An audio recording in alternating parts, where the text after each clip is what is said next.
everyone, this is Kasia, and today we're going to draw ruffles. I have my sketchbook here.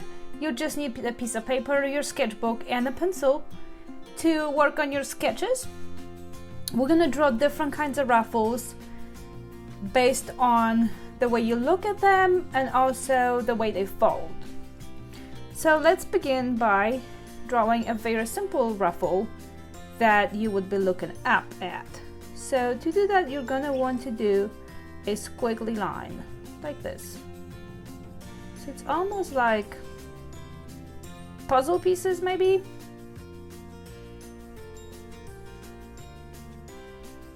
And then because you are looking up, so you're under this, you're gonna connect these lines because you see it. And then you will draw lines up from here. And let's say this is where the ruffle cuts off because it's attached to a skirt or something. So connect these lines and then draw your ruffles up like this.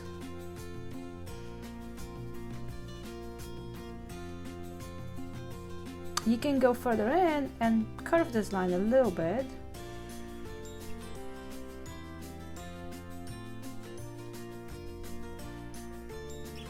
And I'm shading it in to give it a little more realistic look.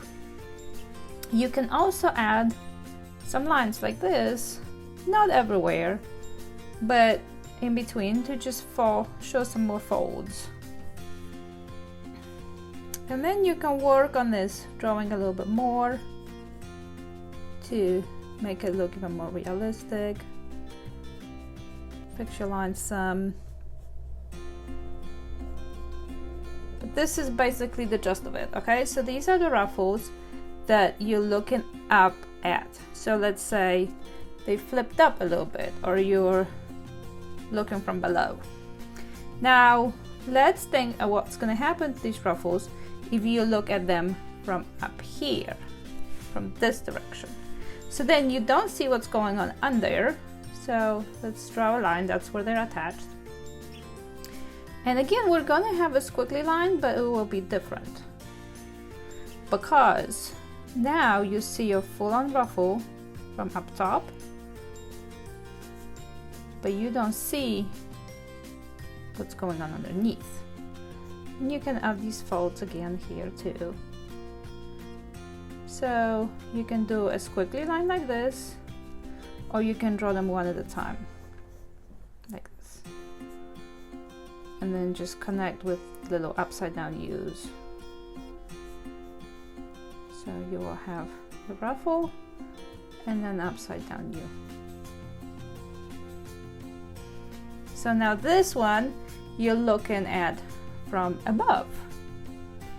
So there's no shading down here because you don't see it. And you can add some folds. You can add some shading here. Now let's think about what's going to happen if we're looking at our ruffles from below but they're flipped up. So to do that, you would do a squiggly line. This one is exaggerated like this.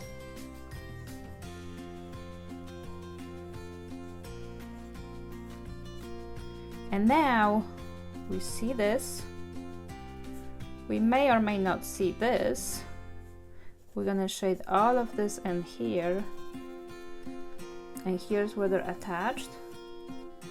And these lines go towards the center, like this.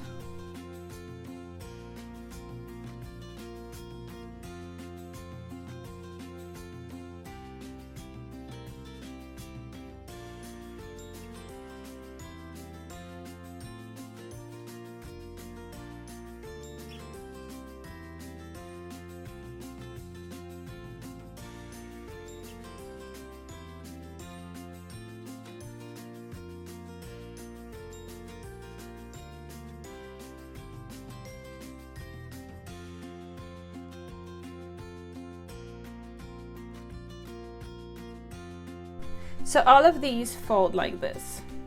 But sometimes we have a ruffle that we have a big center ruffle. So let's say here's our big center ruffle. And then the ruffles go this way.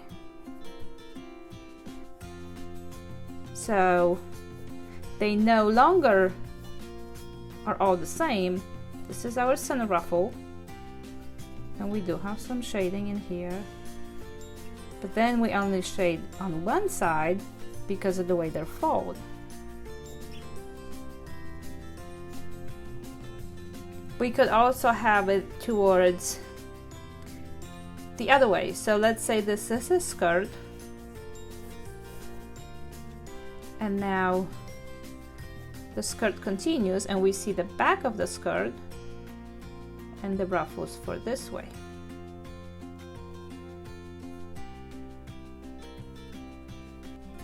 So now we're going to shade it here. So let's say it's like longer in the back, or it's the way we're looking at it. That. And then we have lines here. And you can work on these a lot more to make them a lot more exact and shaded and just looking even a lot more realistic. So now let's say we want to do pleats, not ruffles. So you would pretty much do the same thing, it just your lines would be a lot straighter.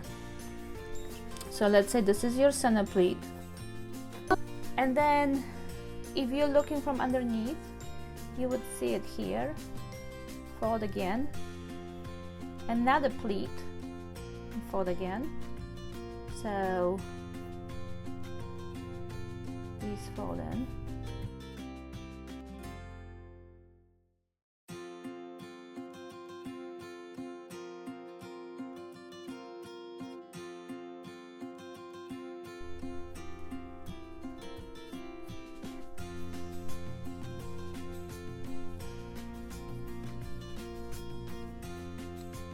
Okay, I hope you like this little tutorial. Make sure to give me a thumbs up, subscribe, and come back to see me soon.